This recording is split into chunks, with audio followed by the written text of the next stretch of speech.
Immigration ਦੇ ਨਾਲ ਸੰਬੰਧਿਤ ਇੱਕ ਹੋਰ ਖਬਰ ਦੇ ਵਿੱਚ ਜਿਹੜੇ ਆ ਹਰਜੋਤ ਸਿੰਘ ਜੀ ਗੱਲ ਕਰਦੇ ਜਾਈਏ, ਰਾਸ਼ਟਰਪਤੀ ਟਰੰਪ ਦਾ ਜਿਹੜਾ ਡਿਪਾਰਟਮੈਂਟ ਆਫ ਹੋਮਲੈਂਡ ਸਿਕਿਉਰਿਟੀ ਦੀ ਜਿਹੜੀ ਸਕੱਤਰ ਕ੍ਰਿਸਟੀ ਨਿਯਮ ਉਹਨਾਂ ਦੇ ਦੁਆਰਾ ਇੱਕ ਵਾਰੀ ਫੇਰ ਇਸ ਗੱਲ ਨੂੰ ਦੁਬਾਰਾ ਪ੍ਰਚਾਰ ਕੀਤਾ ਜਾ ਰਿਹਾ ਆ ਵੀ ਕਹਿੰਦੇ ਵੀ ਐਡਮਿਨਿਸਟ੍ਰੇਸ਼ਨ ਇੱਕ ਅਜਿਹਾ ਪ੍ਰੋਗਰਾਮ ਲਿਆ ਰਹੀ ਆ ਜਿਸ ਦੇ ਵਿੱਚ ਆਪਣੇ ਆਪ ਨੂੰ ਸੈਲਫ ਡਿਪੋਰਟ ਕਰਨ ਵਾਲਿਆਂ ਨੂੰ $1000 ਤੱਕ ਜਿਹੜਾ ਉਹ ਦਿੱਤਾ ਜਾ ਸਕਦਾ ਆ।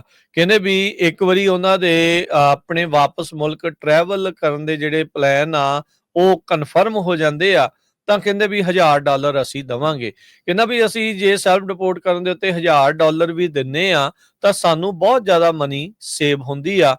ਡਿਟੇਨ ਕਰਨਾ ਤੇ ਡਿਪੋਰਟ ਕਰਨਾ ਉਹ ਅਮਰੀਕੀ ਟੈਕਸ ਪੇਅਰ ਦੇ ਲਈ ਲੱਖਾਂ ਹੀ ਡਾਲਰ ਦੇ ਵਿੱਚ, ਹਜ਼ਾਰਾਂ ਤੋਂ ਲੱਖਾਂ ਡਾਲਰ ਦੇ ਵਿੱਚ ਜਿਹੜਾ ਉਹ ਕੰਮ ਪੈਂਦਾ ਆ। ਸੋ ਕਹਿੰਦੇ ਵੀ cash stipend travel home undocumented migrants ਜਿਹੜੇ ਆਪਣੇ ਆਪ US ਨੂੰ ਜਿਹੜਾ ਛੱਡਣ ਦੇ ਲਈ ਰਾਜੀ ਹੈਗੇ ਆ ਉਹਨਾਂ ਨੂੰ $1000 ਤੱਕ ਦਿੱਤਾ ਜਿਹੜਾ ਉਹ ਜਾ ਸਕਦਾ ਆ।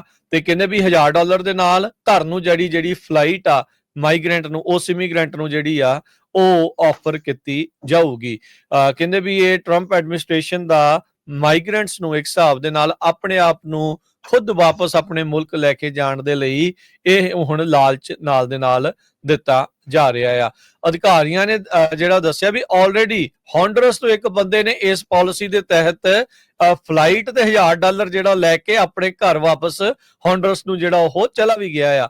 ਕਹਿੰਦੇ ਵੀ ਉਹ ਸ਼ਿਕਾਗੋ ਤੋਂ ਆਪਣੇ ਮੁਲਕ ਨੂੰ ਵਾਪਸ ਜਿਹੜਾ ਉਹ ਜਾ ਚੁੱਕਾ ਹੈ, ਅਧਿਕਾਰੀਆਂ ਨੇ ਆਲਰੇਡੀ ਦੱਸਿਆ ਆ। ਸੋ ਭਾਈ ਇਹ ਕਹਿ ਰਹੇ ਆ ਵੀ ਜੇ ਤੁਸੀਂ ਆਪਣੇ ਆਪ ਨੂੰ ਸੈਲਫ ਡਿਪੋਰਟ ਕਰਨਾ ਆ ਤਾਂ ਜੇ ਤੁਸੀਂ ਇਲੀਗਲੀ ਇੱਥੇ ਹੈਗੇ ਆ ਤੇ ਡਿਟੇਨ ਤਾਂ ਡਿਪੋਰਟ ਹੋਣ ਦਾ ਤੁਹਾਨੂੰ ਡਰ ਸਤਾਉਂਦਾ ਆ ਤਾਂ ਅਸੀਂ ਵੀ ਡਾਲਰ ਬਚਾਉਂਦੇ ਆ ਤਾਂ ਅਸੀਂ ਤੁਹਾਨੂੰ ਡਾਲਰ ਵੀ ਦੇਵਾਂਗੇ, $1000 ਲਓ, ਫਲਾਈਟ ਤੁਹਾਨੂੰ ਕਰਕੇ ਦੇਵਾਂਗੇ ਤੇ ਚਲੋ ਆਪਣੇ ਵਾਪਸ ਜਿਹੜੇ ਉਹ ਮੁਲਕ ਨੂੰ। ਸੋ ਪਿਛਲੇ ਹਫ਼ਤਿਆਂ ਦੇ ਵਿੱਚ ਟਰੰਪ ਐਡਮਿਨਿਸਟ੍ਰੇਸ਼ਨ ਡਿਪੋਰਟ ਹੋ ਰਹੇ ਆંકੜਿਆਂ ਤੋਂ ਬੜਾ ਜ਼ਿਆਦਾ ਖੁਸ਼ ਨਹੀਂ ਆ।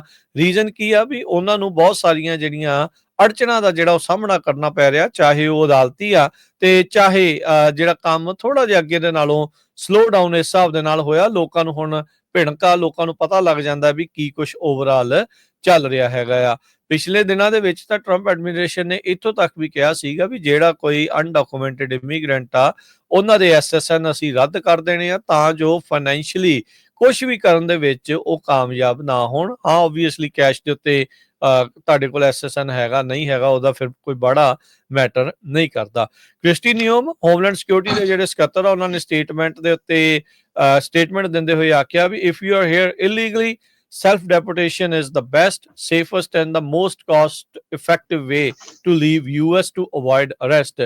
ਵੀ ਕਹਿੰਦੇ ਵੀ ਜੇ ਤੁਸੀਂ ਇਲੀਗਲੀ ਆ ਤੇ ਜਿਹੜੀ ਸੈਲਫ ਡਿਪੋਰਟ ਕਰਨਾ ਉਹ ਸਭ ਤੋਂ ਬਿਹਤਰ ਤੁਹਾਡੇ ਕੋਲ ਓਪਰਚੁਨਿਟੀ ਆ, ਸਭ ਤੋਂ ਸੁਰੱਖਿਅਤ ਆ ਤੇ ਡਾਲਰ ਵੀ ਘੱਟ ਇਸ ਦੇ ਵਿੱਚ ਲੱਗਦੇ ਆ ਤੇ ਤੁਸੀਂ ਅਰੈਸਟ ਤੋਂ ਵੀ ਜਿਹੜਾ ਇਸ ਦੇ ਵਿੱਚ ਬਚ ਜਾਓਗੇ। ਜਨਵਰੀ ਤੋਂ ਲੈ ਕੇ ਹੁਣ ਤੱਕ ਨਿਊਯਾਰਕ ਟਾਈਮਜ਼ ਰਿਪੋਰਟ ਕਰ ਰਿਹਾ ਆ ਵੀ ਟਰੰਪ ਐਡਮਿਨਿਸਟ੍ਰੇਸ਼ਨ ਨੇ ਹੁਣ ਤੱਕ 1,40,000 ਲੋਕਾਂ ਨੂੰ, ਮਾਈਗ੍ਰੈਂਟਸ ਨੂੰ ਡਿਪੋਰਟ ਜਿਹੜਾ ਉਹ ਕਰ ਦਿੱਤਾ ਹੈਗਾ ਆ। ਕਹਿੰਦੇ ਵੀ ਟਰੰਪ ਐਡਮਿਨਿਸਟ੍ਰੇਸ਼ਨ ਜੋ ਟਰੰਪ ਹੋਣਾ ਦਾ ਆਪਣਾ ਵਾਅਦਾ ਸੀ ਜਾਂ ਜਿਹੜੀ ਉਹ ਇੱਕ ਗੱਲ ਆ ਵੀ ਮਿਲੀਅਨਸ ਆਫ ਲੋਕਾਂ ਨੂੰ ਉਹਨਾਂ ਨੇ ਡਿਪੋਰਟ ਕਰਨਾ ਆ, ਇਸ ਰਫ਼ਤਾਰ ਦੇ ਨਾਲ ਕਹਿੰਦੇ ਵੀ ਉੱਥੇ ਪਹੁੰਚਣਾ ਉਹਨਾਂ ਦੇ ਕੋਲ ਅਜੇ ਨਾਮੁਮਕਿਨ ਜਿਹੜੇ ਆંકੜੇ ਆ ਉਹ ਲੱਗ ਰਹੇ ਹੈਗੇ ਆ। ਸੋ ਜਿੱਦਾਂ ਦੱਸਿਆ ਤੁਹਾਨੂੰ ਡੈਪੋਟੇਸ਼ਨਸ ਬਹੁਤ ਜ਼ਿਆਦਾ ਮਹਿੰਗੀਆਂ ਪੈਂਦੀਆਂ ਆ। ਜਿਹੜੇ ਮਿਲਟਰੀ ਪਲੇਨ ਵੀ ਹਰਜੋਤ ਸਿੰਘ ਜੀ ਜਾਂਦੇ ਰਹੇ, ਕੱਲੇ ਪਲੇਨ ਦੇ ਵਿੱਚ ਇੱਕ ਸਵਾਰੀ ਦੇ ਹਜ਼ਾਰਾਂ ਤੋਂ ਲੱਖਾਂ ਡਾਲਰ ਜਿਹੜੇ ਆ ਉਹ ਖਰਚਾ US ਟੈਕਸ ਪੇਅਰ ਨੂੰ ਮੋਢਿਆਂ ਦੇ ਉੱਤੇ ਜਿਹੜਾ ਉਹ ਚੱਕਣਾ ਪਿਆ ਹੈਗਾ ਆ। ਟਰੰਪ ਹੁਣਾਂ ਨੇ ਜਿਹੜੇ ਟਰੈਵਲ ਇਨਸੈਂਟਿਵ ਪਾਲਿਸੀ ਦੇ ਵਿੱਚ ਆਪਣੀ ਇੱਕ ਲੇਟੈਸਟ ਇੰਟਰਵਿਊ ਦੇ ਵਿੱਚ ਵੀ ਇਸ ਦੀ ਜਿਹੜੀ ਉਹ ਜਾਣਕਾਰੀ ਦਿੱਤੀ ਜਿਹੜੀ ਉਹ ਹੈਗੀ ਆ। ਤੇ ਜਿੱਦਾਂ ਟਰੰਪ ਐਡਮਿਨਿਸਟ੍ਰੇਸ਼ਨ ਦੱਸ ਰਹੇ, ਅਧਿਕਾਰੀ ਦੱਸ ਰਹੇ ਆ ਵੀ ਆਲਰੇਡੀ ਇੱਕ ਬੰਦੇ ਨੇ ਇਸ ਪਾਲਿਸੀ ਦਾ ਫਾਇਦਾ ਚੱਕਦੇ ਹੋਏ ਹੌਂਡਰਸ ਨੂੰ ਵਾਪਸੀ ਜਿਹੜੀ ਉਹ ਕੀਤੀ ਆ, ਜਿਸ ਵਿੱਚ ਉਸ ਨੂੰ ਫਲਾਈਟ ਤੇ $1000 ਨਾਲ ਮਿਲਿਆ ਆ।